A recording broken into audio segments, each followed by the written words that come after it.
Today's video, ating kukumputin ang ating light setup, bait fishing.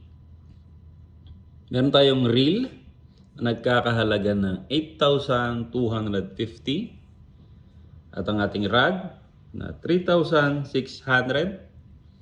Ang ating main line na braid line ay 1,425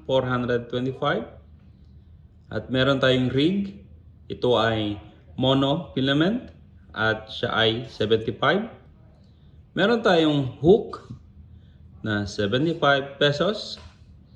Meron tayong sinker na 20 pesos.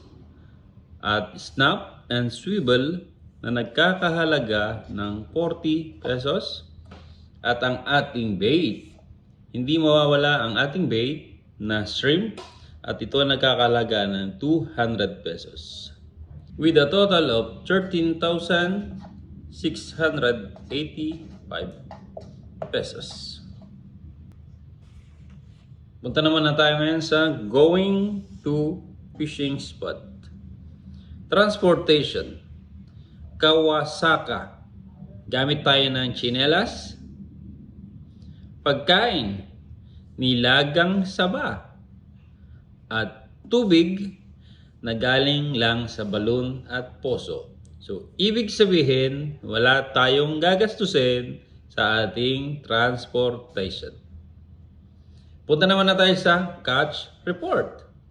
Meron tayong 4 na Nora o yung tinatawag nating one spot snapper. O di ba? Happiness. Thank you. Happy fishing!